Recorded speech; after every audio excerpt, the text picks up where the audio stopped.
So a lot's going on between President Trump and Governor Kathy Hochul.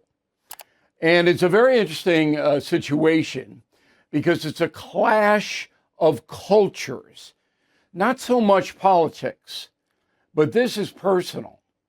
So let me run through it. Governor Hochul went down to D.C. on Friday to meet with Donald Trump. The reason was that the president has said he is going to knock out congestion pricing in Manhattan. He can do that because federal funds were used in repairing and constructing some roads in Manhattan. And once you use federal money, you are under federal authority. So the feds had to okay the congestion pricing. Biden did. Biden okayed it. But Trump is rescinding it, saying that is that the tax, and that's what congestion pricing is, hurts working people. And Trump is angry about a couple of things, which I'm going to lay out for you in a moment. But first, both the president and the governor had reactions to that Friday meeting. Trump said, quote, "It was very cordial. She brought me a brochure with data about the effect of the new tax. She thinks it's good. By no means was I persuaded because I don't see how I can back off. The tax is devastating. Of course, traffic is down. Nobody wants to go there, Manhattan, and pay the price. Working people don't make enough to add that kind of charge." And then Trump went on to say that $1 billion is wasted because New York City will not enforce payment for the MTA, for buses and subway, which is true. So why would you hurt working Americans in cars when you won't enforce the law to the tune of $1 billion? Here's how Governor Hochul replied on CBS Sunday. Go. It wasn't an adversarial meeting, but I was very clear, especially after I found that the Trump administration had ended a program that was put in place, congestion pricing, by the duly elected members of our legislature representing the voice of the people. And with a tweet, he claims that he is the king and therefore he has the power to destroy it.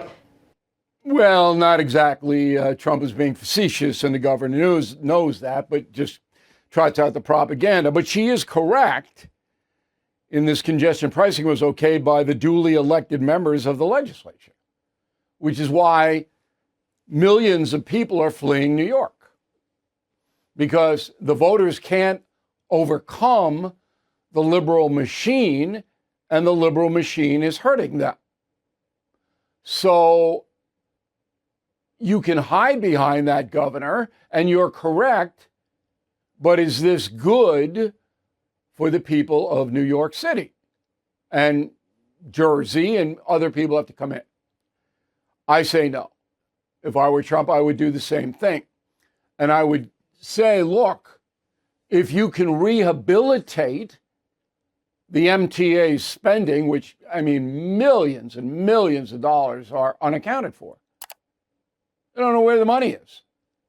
And then the fare beaters, if you can tighten that up, then maybe we'll take another look this time next year. But we're not going to let you be irresponsible and punish working people with a congestion tax when you're not doing your job. You're not watching where the MTA spends the money. You're not stopping the fare beating because you're inefficient.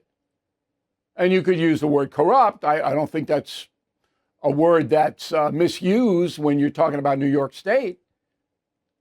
We live in a place that does not run well. So Trump was going to win this because federal law overrides state law. So the legislature in New York pass anything they want, but if the president of the United States writes an executive order and says no, it's no. Now, New York State will sue, and they're suing on the FEMA front because Trump is stopping $80 million, a grant, coming into New York City to house illegal migrants. Trump administration says, we don't know where this money's going. We don't believe it's being spent properly. So we're going to suspend it. So it's war between the president and New York State, and Trump is likely to win most of the war. Thank you for watching. To view full episodes of the No Spin News anytime, sign up to become a BillO'Reilly.com premium or concierge member today.